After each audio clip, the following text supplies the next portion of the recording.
Welcome back. It's a very late good morning and almost good afternoon. And thank you all for being here. I think mostly I'm seeing familiar faces who've been here this morning, but I hope some new people have joined us as well.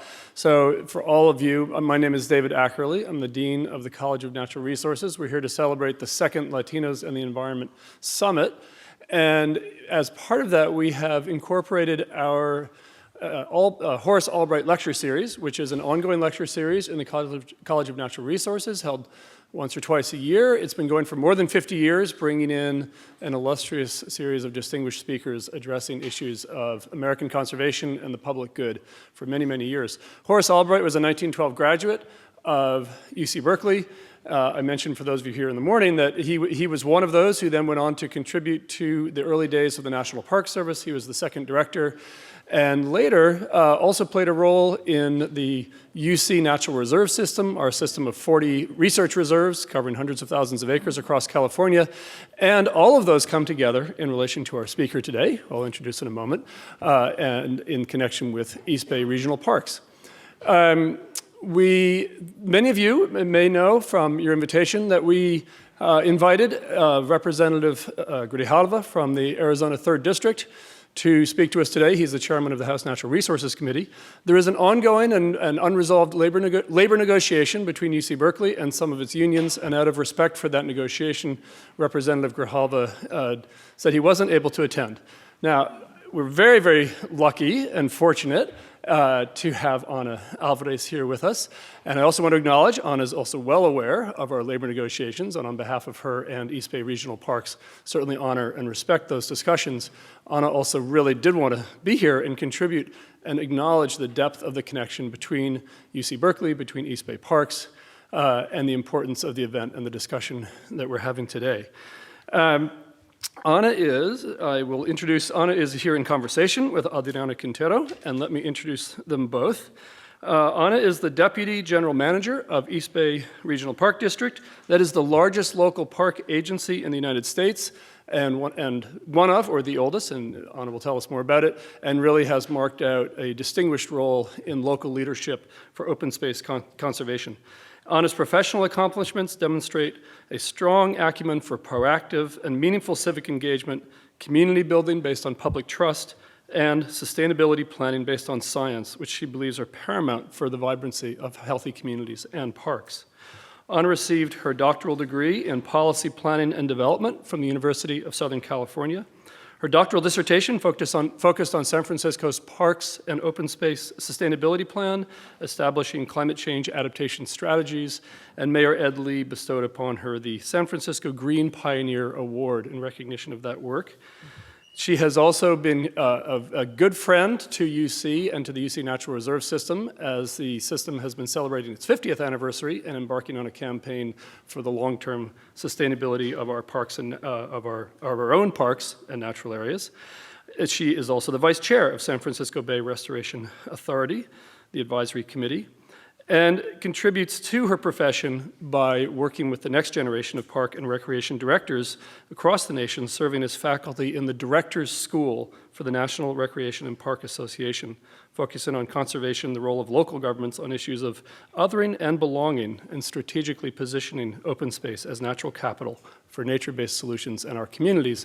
And in about a week, Anna and the East Bay Parks will be hosting the National Conference of Local Park Districts, and a large number of people coming to the Bay Area to visit and learn from each other. Anna is joined in discussion with Adrianna Quintero, Director of Diversity, Equity, and Inclusion at the Energy Foundation. Adrianna received her law degree from Boston University and began her career at the Natural Resources Defense Council as an attorney litigating cases on pesticides, toxics, drinking water, and air quality. In 2007, she founded and led for many years as executive director Voces Verdes, a national coalition of Latino business, health, community and cultural leaders, advocates, and organizations calling for action on clean energy and climate, and one of the first organizations dedicated to building leadership among Latinos and Latinas on sustainability. She previously also served as Director of Partner and Community Engagement at the Natural Resources Defense Council before moving to her present position at the Energy Foundation. So we're very, very pleased to have our guests here. As a quick note, please do check your cell phones are silenced. We ask that there is no photography or recording during the Albright event, and we have excellent recording services, and this will all be posted on our website in a week or two and available for you and to share with friends and colleagues. So without further ado, I'm very, very pleased to welcome Adrianna and Anna to join us today.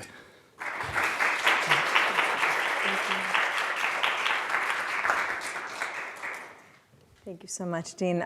It's such a pleasure to be here with you, Anna, and I know that we are really excited to learn so much from you. So we're going to dive right in, starting with what seems like a simple question, but I'll ask it anyway. Why are parks, and especially urban parks, so important? Thank you so much, Adrianna. I've dedicated my career, my entire career in my life to champion parks in many communities because they really are the key to vibrant communities. Parks contribute to the local economy. Parks are a source of workforce development for green jobs as we see today. Parks also create the next stewards of the next generation of stewards to be able to move forward the conservation movement, in 2020 and beyond. Parks have a very special place in most families and in communities because those are the places where people come out and play. Those are the places where community life comes to alive. And those are the places where also nature resides. It could be a small neighborhood park with a garden where the elderly can come out and do their daily exercise and be able to interface with their communities and their neighbors. Or it could be a bigger park where large civic engagement events take place, where actually in the commons or where the people can come out and demonstrate, when people can come out and actually enjoy the democracy that we have. And we see that very clearly in San Francisco. We see that very clearly in San Jose, in Boston, New York.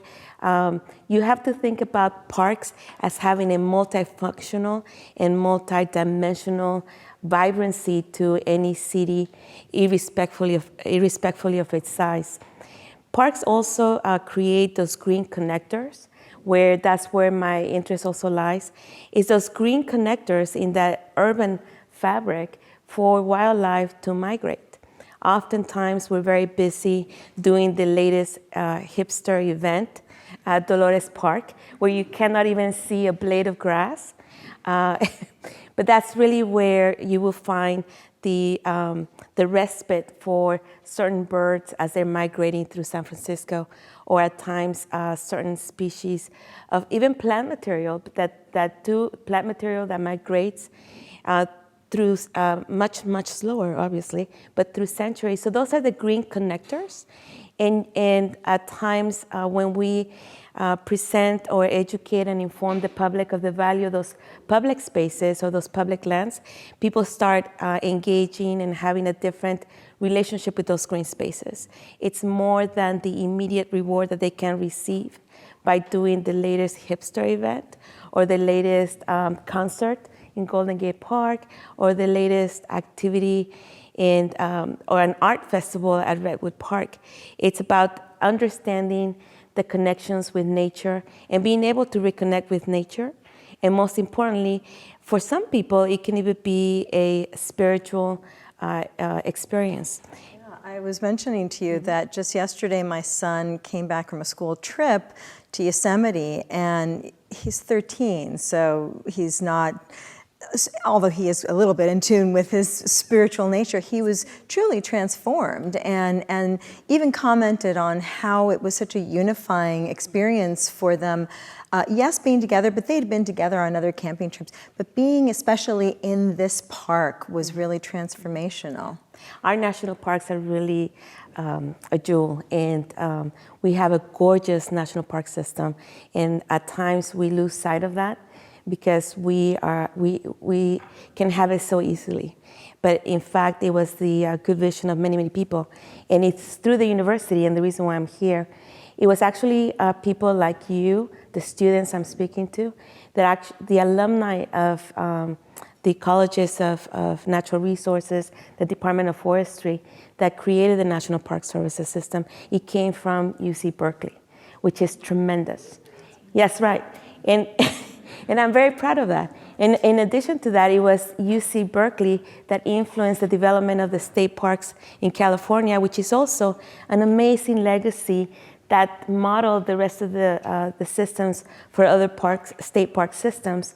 And it was UC Berkeley again, through the alumni and the professors who had the vision with the National Park Services for what they call the East Forest here in the East Bay, for the creation of the East Bay Regional Park District. So in many ways, I remember oftentimes throughout my career where people would say to me, you know, Ana, don't forget that San Francisco or the Bay Area leads California, and California leads the nation. And the world in many ways. And the world in many ways. And I would say, well, yes, that's true. Okay, but that's a political statement. That's true. Well, I was saying it more as we set good examples, and I think that what you're telling us about the park system is a really great example. It's an application. You feel it. It's very tangible, and it's a legacy. And it's possibly, perhaps, and most likely than not, that would be our salvation, the solution for those very complex and very difficult issues that we're dealing with, to understand the value of the ecological systems that reside on those parks, whether the small green parks that may be found in that urban fabric, in those connections, or the majestic national parks and the majestic state parks, and of course the regional parks here in the East Bay. Most people don't know that while it was featured during the transition of the last presidential administration, there was a great article that came out in the San Francisco Magazine that really inspired me again and gave me a lot of courage to continue to do my work under this administration, because it really showcased the San Francisco Bay Area, and it gave it historical context. And it provided the framework to continue to do in our work as the policies were changing at the federal level and the state level. And basically, all of you should know that you live in a very special place, that most people don't have that opportunity. We live surrounded by a connection of parks at the national level with national monuments, state parks, the greatest majority in numbers of state parks, as well as regional parks and city parks, like the city parks of San Francisco, with 1.3 million acres of open space, unprecedented and nowhere else found in the United States. While Boston and New York New York has Central Park, Golden Gate Park is bigger. It is. And Boston has beautiful open spaces, and so does the Carolinas and other places. Really, the Bay Area is very, very unique. And if you look at who are the leaders in Washington today, they're all coming from California, and they're coming from the Bay Area. So you alluded to the importance of this ecological framework that our parks embody. You mentioned the fact that they help not only as migratory places for birds and for even seeds and such on a slower scale, but very important. How, obviously, one of the biggest problems that we face right now is climate change. And California has also tried to lead the way in really setting the pace on how we tackle this massive problem. With that in mind, what role do you see parks playing for us? As I said before, Adrianna, I fundamentally believe that open space in parks, even the green spaces, as small as they may be, we know for a fact that they have an ecological function, or what is also known as eco-services and benefits. Together, thinking about the aggregate is managing the land, managing those ecological services in a way that provides solutions, so they're called nature-based solutions, to issues pertaining to air quality, issues pertaining to water quality, issues pertaining to even wildfires. Such a threat, especially here in the East Bay and the Bay Area. What we're seeing today, the impacts of climate change, whether or not our federal government will acknowledge the presence and the impacts of the having to manage natural and cultural resources in a changing climate. The reality is that we are experiencing those fires that we've never seen before in the history of mankind, where we have new natural phenomenons called fire tornadoes. In Paradise, actually people, it's difficult to, and I don't mean to scare anyone, but it's difficult to comprehend the magnitude of those impacts when the climate has changed, where the fire moved 60 football fields a minute. And so now we have to think about how can we best coexist and maintain those green spaces so that we can have those and benefit from those ecological functions or ecoservices, while at the same time being able to have a better coexistence with the wildlife and how to better manage and plan the fringe between the urban interface, the urban interface with the wildland. And those are very tricky, difficult things to address, but we have a great fighting chance by correctly managing that land. So as we think of conservation, most people think of conservation as being able to acquire the land, protect the land, sustain the land. But rather, as we move into the next era of conservation, we're going to have to do things very differently. And we're going to have to be able to resolve for those issues and be able to not necessarily monetize or capitalize on nature, but certainly to bring it forward, first and foremost, as we think of planning, as we think about resolving for those tricky things in the cities. And in the regional cities, all those sprawling communities that we have, we continue to build and build to the fringe, and then we blame nature for the mishaps. Yes. Now, and so one of the well-known values of parks is they do help prevent or diminish the urban heat island impact and air quality, as you mentioned. But is there a level at which a park, in your opinion, is too small to truly have an ecological benefit, or does even the smallest park have that type of ecological and environmental benefit? I would tell you that if it's correctly planned and if it's correctly landscaped and it has the right use and the right proximity of uses, as small as it might be, even your private yards and your private patios play and contribute, play a very important role and contributes to that ecological system overall. Wildlife, and I love to say this to planners, wildlife doesn't identify or recognize land jurisdictions. I know that really well, as I have stories to share. And they don't recognize those land jurisdictions or the subdivisions. What they do recognize is an opportunity to take respite as they migrate, an opportunity to find a nesting place, or an opportunity for food and water. When we experienced one of California's most difficult droughts, I was making a plea to everyone at every opportunity to allow to provide, even in your own home, small containers of water for the bees, for the birds. And we lose a lot of wildlife as they're traversing the freeways, the roads, the subdivisions, the streets, because what they're looking for is for water. We saw a lot of mountain lions coming down. We saw also deer and coyotes, and they get trampled by our way of life. So just putting water and having make water available is fundamental.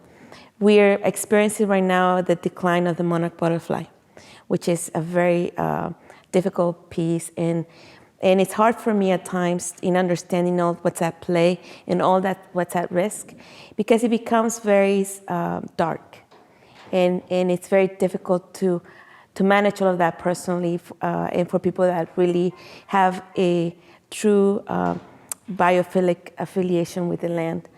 But there's hope, and the hope is that while the monarch butterfly is declining, which has a beautiful history and trajectory in Mexico, and then it's come all the way here to the United States, and to think that it's declining because we were not thoughtful enough to do our planning correctly, because we were not thoughtful enough to protect their sources of food and water.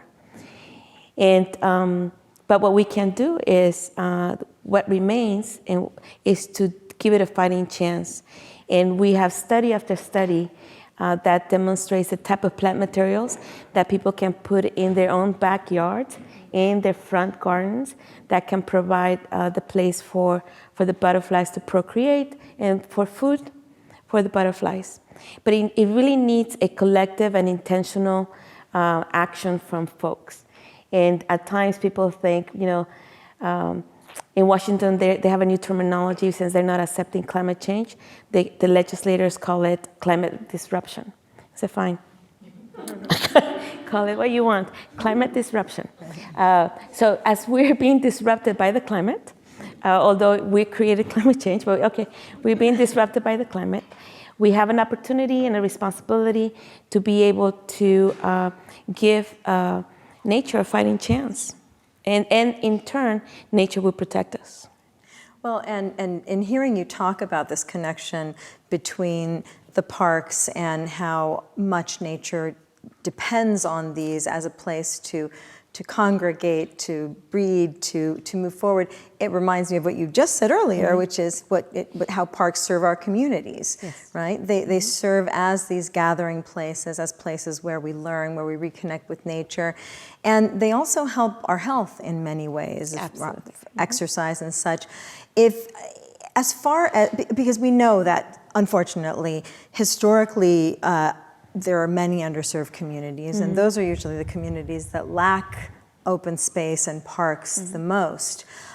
In your role now at the East Bay Regional Parks District, how do you feel, and in your history in San Francisco, how are we doing on that front, and how can we do better to serve those communities so that it's not just those who are close to Tilden or close to Golden Gate Park, but really the truly underserved communities, so that they're not concrete jungles? Yes, thank you, Adrianna. It's like everything with parks. As you're managing land and open space, people tell me, you have a great job, such an easy job. Or my father, around the Christmas table, he says, as people are sharing their latest news, he says, oh yes, and Anna, she's still working with the summer camps. I go, no, actually, I'm dealing with wildfires. But I'm a lifetime member of the Girl Scouts, and I came up with Girl Scouts. You say, yes, I've done a lot of summer camps. But the reality is that it's a very complex issue, and I'm a Latina, I'm a person of color, and I've dedicated my career to understanding nature and protecting nature and conservation and outdoor recreation and public recreation. I experienced, when I first started with the East Bay Regional Park District, I went to visit one of the parks, and I like to do that on my own rather than going with the staff, because I like to experience the park without being surrounded literally by 15 people, from the assistant general manager of operations to the chief of park operations, the supervisor and the ranger. No, I just want to experience the park when it's at its when people are there. So on a Sunday, so I went out on a Sunday to Lake Chabot, and I went home and I told my husband, oh my gosh, I was so moved because I did a 360 turn, and in Lake Chabot by the marina, there was a family that was a Mexican family, and I can say it was a Mexican family because of Vicente Fernandez, La Piñata, and everybody was there, and they were speaking Spanish. And there was a Muslim family doing their prayers. There was a Korean family that they were doing their food. And there was a group of elderly people, what they seem to be as as white people are getting ready to go on a very long hike around the lake, 13 miles, with naturalists. And so, it was a great experience to see how people do come out and enjoy those open spaces, and where community and that community came to life, respectfully of their religion, their language, and their customs. People also say that parks are not, especially the state park system, the Latinos are not out there. And I said, well, you're not looking close enough, because we are out there. And actually, it's in all the state parks around the California's coast. They're beloved by the Latino community, because I worked in all those coastal communities. And we do have a great affinity for the outdoors. What they're looking for is for a very specific mindset of what they think in their mind represents the Latino community. And I oftentimes speak to my staff and to elected officials and those who would like to hear me, that the Latino, not to generalize us and not to place us in a box. When we're speaking about workforce development, when we're speaking about having Latino youth in internship programs, for whether it's in hydrology, ecology, wildlife biologists, that we are represented to a certain extent. We just need to look for them in water. And we need to mentor them, and we need to bring them forward.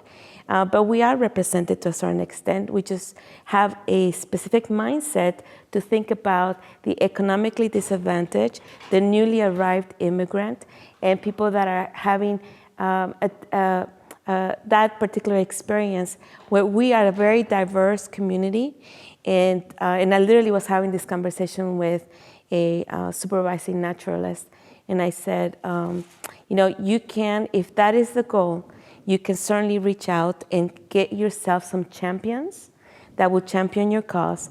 And if I were you, if that is your goal, I would tap into educated Latinos who are in the environmental sciences, who are in planning. I'm so proud of you. Who are in planning, and they will be able to assist you. And he looked at me and he says, I don't know anyone like that, Anna. And I said, really? You don't know? I said, and I am not an anomaly. I am not an anomaly. We just need to be willing to make those bridges and make those connections. And I definitely want us to talk about how we elevate that, because it's very important, especially for our audience here at Latinos and the environment. I also want to touch a little bit, before we do that, on the use issue, because what you're talking about is this beautiful, just mosaic of use in Chabot is too often not the case. Mm-hmm. You have, I remember in my previous experience talking to people from the Park Service who were just racking their brains about dealing with how do we make sure that more people of color are coming to the parks, and two, how do we deal with the differences in how people use parks? And I feel that it was this unwillingness to kind of go with the prescribed traditional use of, I'm going to take a long hike. I loved your example of a 13-mile hike with a naturalist, yes. Or a bird watching, whatever it might be. That's not how everybody uses our parks, and we need to create those spaces. And it seems like your examples of what you've done here could really be taken to so many of our parks nationwide. Yes, and don't take me wrong, there's always the opportunity to improve. One observation also as we manage the land is we have a tendency to we will, yes, and I understand, we will place bilingual signs on the parks, great. And as I walk onto the site, the bilingual sign says, you shall not do this, no, no, no, no. And I said, well, that's not very welcoming. That is not welcoming, and that's the only thing that you translated. Whether you translate it in Arabic or you translate it in Spanish. We have a beautiful community in Fremont of Arabic and Farsi speakers. And I said, and they also have a very true connection, cultural connection with the land. Why don't we welcome people in their language? Why don't we put our interpretive signs, which are beautiful, in different languages? And we're doing that. And actually, the East Bay Regional Park District was one of the first park systems that placed the first bilingual and bicultural interpretive sign in Redwood Park. So if you're hiking amongst the majestic redwoods, and it created me to pause and to think about who had the thoughtfulness to do this. But it's a beautiful interpretive location in Espanol. The whole history of the redwoods in the East Bay, which was, and you're in this cathedral-like environment, and you stumble into that, which was just an amazing experience. That's amazing, and that's exactly it. That is how we make people feel included, not by telling them what they cannot do, especially if so many of those things are part of their cultural traditions. And creating spaces, I assume, for different uses. But I really love that example. That's brilliant. And so you mentioned a little bit about representation, because I do think that whoever created that sign, whoever thought of that, had that perspective. And those perspectives are generally absent unless we have a diverse workforce, unless we are truly inclusive in that workforce and really equitably listening to what people are contributing and creating that equitable use opportunity. Tell us a little bit about that, I mean, you oversee a staff of ecologists, biologists, all types of scientists, policymakers, planners. You've mentioned so many different people who you work with. Do you feel that in your experience, we have enough diversity in that space, not just here in the Bay Area, but even beyond, because obviously you're part of the larger network, and what could we do better? Well, as I was listening to the panelists, I was having some great moments in looking back in my career. And I have to start by acknowledging the university and the College of Natural Resources for bringing together those practitioners, Latino practitioners in that field. This is the first time that I see all of us coming together. When I met you, when we had that phone conversation, you and I had the same experience. We have been working diligently in parallel, and we haven't had the opportunity to really come together. And we've been experiencing the same issues, and we're having to have those moments of courage and those moments of introspection without much support, because we really haven't had the opportunity to come together. This is the space where we're doing that, where I'm feeling that. And I'm very grateful for that, because I, like the panelists, found myself more often than not as being the only person of color. Never mind being the only Latino or Latina. Being the only person of color and being the only woman. And you work through that, and you do find yourself in uncomfortable moments, and you find yourself making decisions. Do I step up and speak up for those who will be coming behind me, or for those who are right there next to me? Or do I manage my career, or do I attend to the problem at hand? And those are difficult issues that we're having to manage and balance, and at times they might be conflicting. But it does take moral courage, and we are indeed unrepresented. And I would encourage, and that's why I was so delighted to be here. It was not easy for me to come because of the labor dispute, but it was very important to me because of the history that we share with the university, but also because this is a conversation that needs to be had. And I look at you as the future of the next generation of scientists. And we've been waiting for you. We've been waiting for you, so you have no idea. And we will mentor you, and we will make those pathways for you. And there's many of us in the private sector as well as in the public sector in managing those ecological resources, anxiously waiting for you, because it really matters. And like I said, if we are to have a fighting chance to be able to resolve social equity issues environmental justice issues, and give nature a fighting chance as well, and be able to protect those vulnerable communities, the elderly and the children, for the economically disadvantaged and the newly arrived immigrant communities. It will take all of us. And get your education, finish your education. There's plenty of jobs waiting for you out there. I just have to applaud that, because the applause are for you and for the students, because I really couldn't have said it better myself. I think that is so true. We've been waiting for this moment for many, many decades, and so many who came before us who had it even worse. And I think that it does start. It's wonderful to be here at Berkeley, at the College of Natural Resources, because here is where it starts, where if we're not represented in the workplace, we need to be represented here so that we can be represented in the workplace. We need to know that we can look towards our mentors here, our faculty here, to say, I belong here, I'm represented here, my experience matters and is not a hindrance, it's valuable. It's added value, absolutely. Added value, exactly, and nobody can change that. No. What we've experienced, no matter what your background, is truly only yours. Yes. So thank you so much for that comment.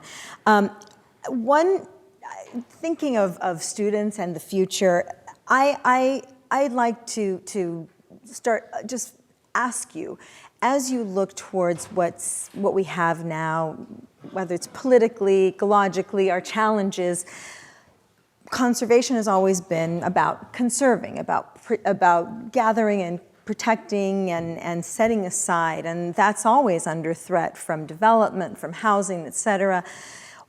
How do you think we can protect against those threats, whether they be ecological, policy-based, or development? Yes, thinking about conservation, what lies ahead in the future, right? Yeah. And we have to acknowledge, and thank you for reminding me, we have to acknowledge all the people in which shoulders we're standing upon. We're standing on the great work of many, many environmentalists and people that have a strong passion for conservation. In the East Bay, or in the San Francisco Bay Area, there's a beautiful legacy of conservation that really, it's a model for internationally. And I am in awe of working with Robert Doyle, who actually was able to triple the size of the East Bay Regional Park District. And he was, at that time, he came up as a park ranger and went through the different promotional opportunities within the district, and now is the sitting general manager. And he was able to, in his career, his focus was land acquisition. And he tells me the stories, the war stories with the developers, which I share some of those stories in Southern California, actually in San Diego, in a coastal community. And yet those are wars that we were taking on with developers. Those are very critical legislative actions pertaining to the Quimby Act and how we abstract from the developers' fees to be able to create community facilities and parks, and defining those parks, or defining those sprawling regional cities or communities, rural communities. But conservation right now, it's taking a turn in the sense that there isn't a lot, there are some inholdings in parks that we would like to acquire. There is still a lot of work that needs to be done to make those connections with large green spaces. And to give you an idea, the East Bay Regional Park District will connect to a state park. We will connect to a national park, because it's about making the corridors for wildlife and for plant material, right? And it's for the preservation of that space. But at the same time, it's mostly now it's about what I call conservation is going to go into a new era where it's about reconciliation of the natural ecological systems. Mm. So how do we reconcile that land to be able to recreate what it was? Because what we're buying or what we're acquiring is land that has already been use as ranches, as agricultural lots. So we have to reestablish those ecological systems and be able to heal the land so that they can play an effective role in that watershed. And we have to reestablish the native plant material or those ecological systems. So it's called large reconciliation of those ecological systems, while at the same time defending legislatively the opportunities to be able to position those large green spaces as the natural capital to be able to address air quality issues or the water quality issues. We are at a cusp right now of decisions while California leads the nation in cap and trade. It's a fantastic program and fantastic legislation, but we're still having those difficult battles to be able to say, we don't need that, rather than building a man-made built sewer system, how we thought about doing something more natural. We don't need that man-made large systems. Let's think about how we manage all those resources differently by maximizing those ecological services. And it has a value. So where did Emilio go? Emilio, you're still here? Okay, so Emilio, who was just here, he used to work for the SPUC. And my biggest battles in San Francisco were precisely because the PUC was coming in and they appropriated, but through legislation, the water rights under the parks, which meant that Golden Gate Park was naturally irrigated through a well. And now for the first time, we had to pay for water. And it was a cost of $3 million, which is substantial in a small budget. And not only that, but so I engaged in a conversation with the PUC, and I said, fine, I cannot stop you to take the water rights from the parks, but let me talk to you about the replenishment of that water through the rain, through the vegetation, to replenish your aquifers, because that has value as well. No, we're not going to do that now. We're not going to do the cost analysis of how much water we're replenishing.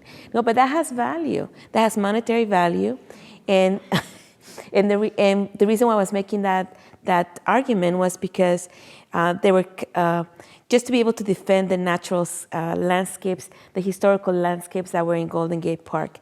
So before you come in and start trenching through, understand where you're walking into.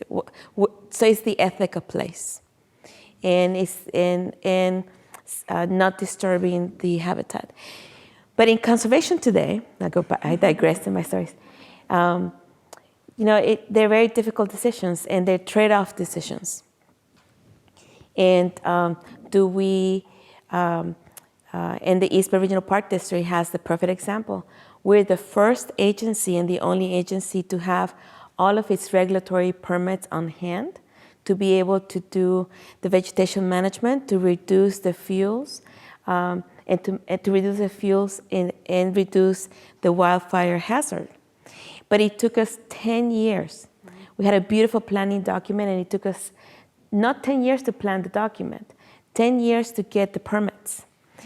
Because the discussions with the regulatory agencies were about, rightfully so, protecting the endangered species or the federally protected species of animals like the California red-legged frog or the tiger salamander.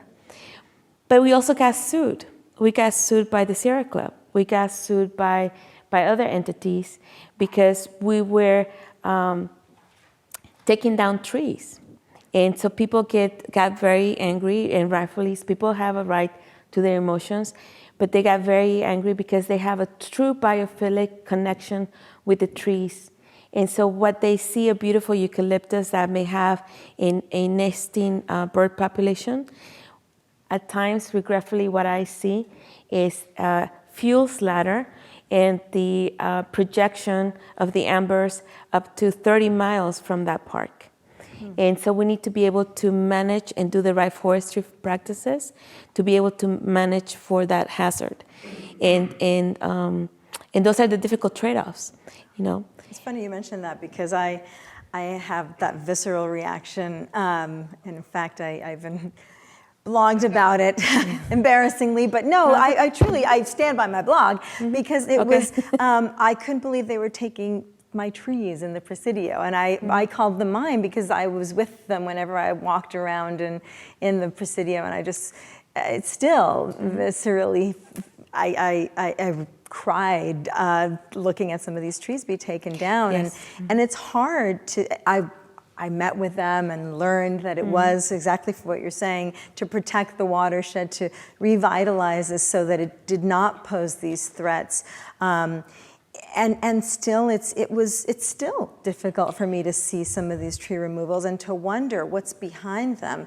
And I think that's where education comes in, because even as someone who, and I spoke to all of my expert friends, and I still wasn't satisfied because it was reconciling the emotional reaction of taking something that belonged to all of us for a future reason that I couldn't see. So maybe this will help you. Thank you, please. Sorry, no, I know that's a therapy session. As we remove the trees, we are allowing the sunlight to come in, and it's replenishing the health of the soil, which that's where we have the greatest chances to be able to address most of the difficult problems pertaining to understanding. We still don't know all of the multi-million number of microbes that live in that soil. It's probably the most unknown universe in mankind, soil. And then it's also about giving the opportunity for the forest that exists and will remain to give it a fighting chance, because the fire will go through. So fire is very natural, it's part of the ecological system, but when fire goes through, the trees will have the resiliency to be able to survive the fire. When we don't do the forestry practices, and you guys know better than me, because I am not a scientist, I just learned how to talk about these issues with the public in championing my staff, but it's about being able to give that forest an opportunity and to have that green space in perpetuity, more than your grandchildren. This is about planning and managing land for the next 100 years, the next 200 years. That's fantastic. So on that note, what is your message to these wonderful students and to those who are viewing this remotely? What should we all do so that we can be better stewards of the environment through our parks and help build community while also protecting nature? Certainly, thank you. I would say that as conservation starts shaping in its next version or the next era of conservation, to think about those natural systems as you're learning all the science and all the technical knowledge, to think about their relevance with the public and the communities. So it's nature for the sake of nature, which has its own ethic, and we have a moral responsibility, because we are the first entity as mankind to be able to manipulate nature. No one else can do that. But rather than controlling and manipulating nature with all that technical expertise and science, it's about becoming the stewards of nature. Because it's about understanding what lives naturally and what exists naturally, and everything's interconnected, including us. We're not anywhere, we are part of that ecological system. And so it's becoming the next stewards. And to be the next stewards, yes, of course, I said, finish your graduate degrees, get your education, get that technical knowledge, but it's also about understanding the people and understanding yourself. Leading individuals, having messages that resonate with the public and understands the public role in all of this, but also having a self-awareness to be able to manage yourself in terms of emotional intelligence, being able to identify your leadership style for what you're trying to accomplish. We all can have very different leadership styles, but it's the ability to be able to change that style based on the circumstances that you're facing. And at this venture in my life, it really boils down to managing people, leading people, and it's not through authority, but rather through cooperation. That's why I was a little sensitive about the labor dispute, because I'm fully sensitive of the struggles for a working wage here, especially in the Bay Area. But this is also equally as important. So nothing is easy. So you have to make those trade-offs. And it's about managing yourself. I heard some of the comments pertaining to our experiences as people of color in places where we are not accustomed to be at, where places where our physical presence changes the dynamic. Well, can you reconcile that so that you can, so it doesn't become a distraction, other people's uncertainties, other people's insecurities? Can you reconcile that internally within you so that it doesn't become a distraction and you can continue with your mission? That is so critical. I can't emphasize it enough. And I've heard, and I myself had to deal with this issue, specifically for the students of color. What is the image of a conservationist? White, right? That's what we think. Well, that's, you have to understand your history and understand where our parents come from and where we come from. The most amazing ecological systems, well, they, of course, I'm in love with the national parks, but they also exist in other places. So the best hikers for generations in Peru, the Incas. The best runners, where are they? In Chihuahua, right? Where? Oh, okay, there you go. Yes. So we have to change that image, and it's okay that we walk, that we hike. And I tell my staff, no, I am not going to go camping with you for 9 days and finish the ridge line from Wildcat Canyon all the way to Anthony Chabot. My cousins do that in Mexico, in the northern states of Durango. I don't do that because I was not raised in that environment. I come from Mexico City, a big urban entity, but I will hike 13 miles with you, and I think that's pretty good. Yeah. I'd say that too. And it's okay that that Colombia and other sports-wearing companies have not changed their clothing styles to meet women of color. We're shaped differently, and that's okay. So it's okay for me to go out and meet with the Redwood League president, and he's sporting his, the greatest and latest hiking sportswear. And it's okay that I'm coming literally from doing my house chores in my house, listening to Trapeando el Piso, listening to some Mexican music, and then I go, yeah, let's talk about the redwood trees. And I'm in my jeans. So we have to make space for ourselves, and we have to forgive ourselves and say that it's okay if we don't fit that image, other people's images. So make peace with ourselves, and peace with nature follows. Yes. Thank you so much, Thank Ana you. Alvarez. A big round of applause. Thank you. Thank you. First of all, thank you both. That really meant a lot to me. Ana, your leadership is clearly something to be respected. I really appreciate the way that you lead, and I felt everything that you said and resonated with me really deeply, so thank you for that. I found myself a couple of months ago on a personal journey to reconnect with nature, and it's brought me a lot of clarity in my life, and I sense that nature has an effect on people in that way in many different ways. And so as we look at the future and how we continue to reconnect with nature, I'm thinking, how do we as parks prepare for that? How do we train folks who come on as park rangers, the 21st, 22nd century park ranger, and we hold these spaces for people not only as a land for conservation, but also as a land to recreate and to have social bonds and to reconnect with the most direct connection to our ancestors, which is nature. Thank you so much for your kind words. Diversifying the workforce, that's a very technical body of work, and it's very intentional. But in the parks industry, it's more than that. It's about growing the next generation of stewards.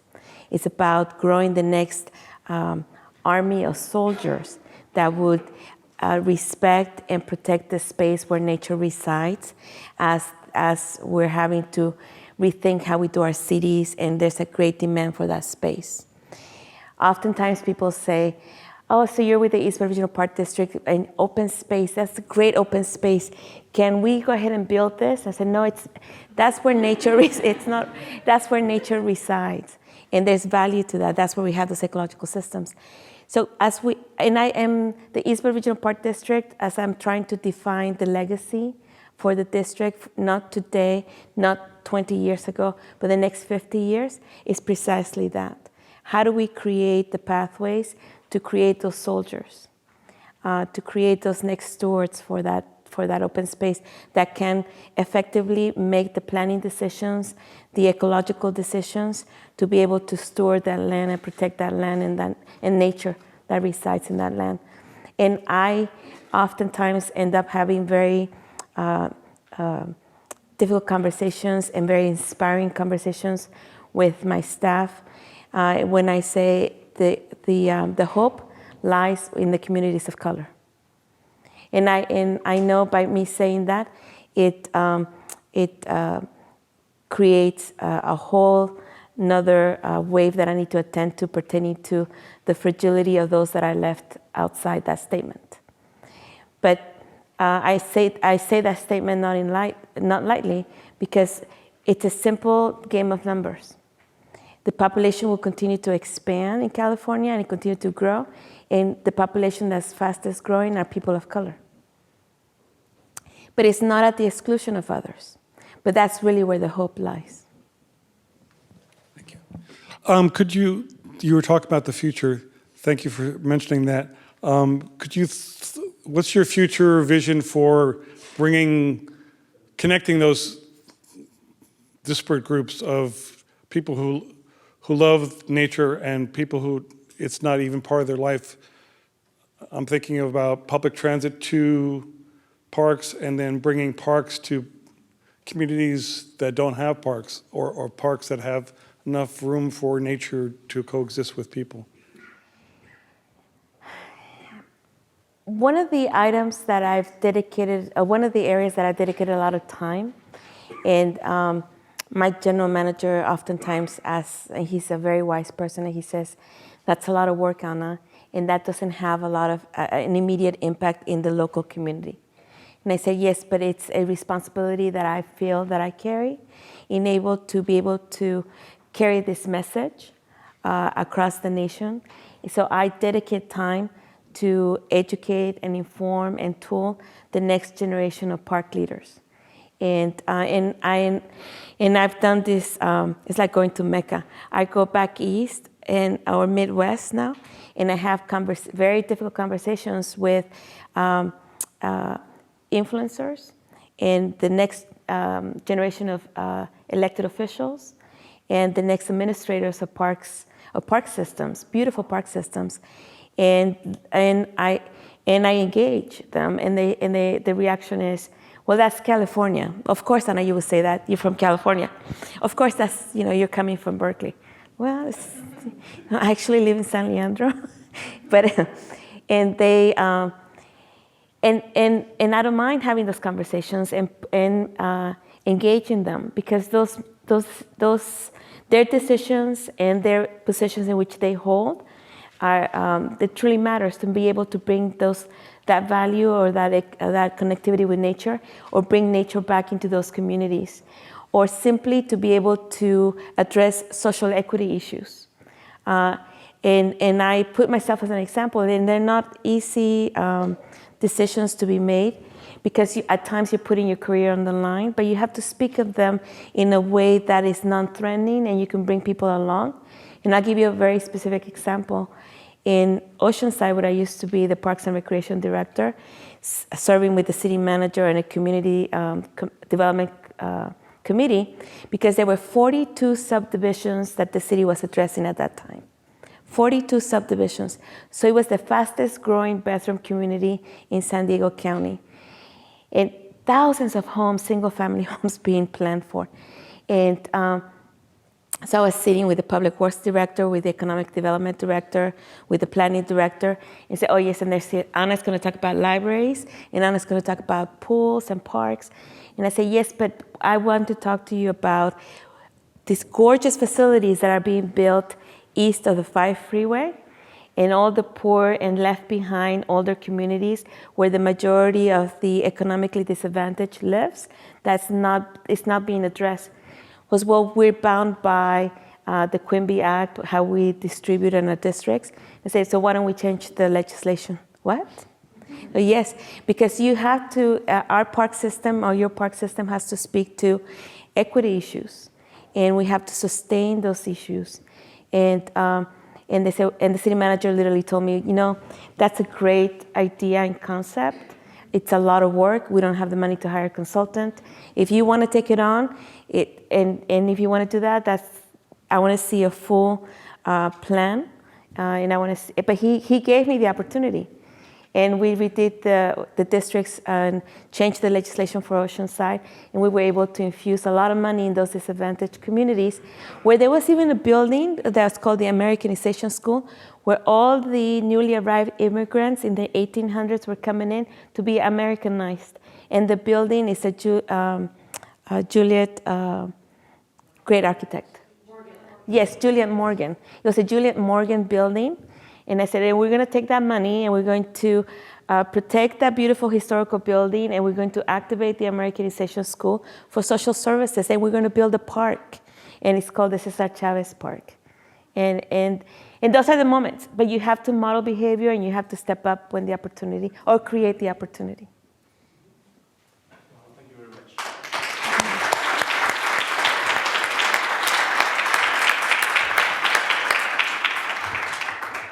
I want to extend my thanks as well. That was extraordinary, and I think touched everyone in this room, and certainly touched me, your remarks and the thoughtfulness and breadth.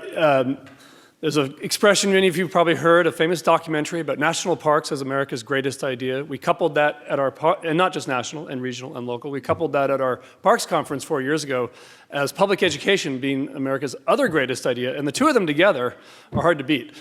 But they also speak to education and nature as two places where people of all backgrounds come together and share values and find value in the future.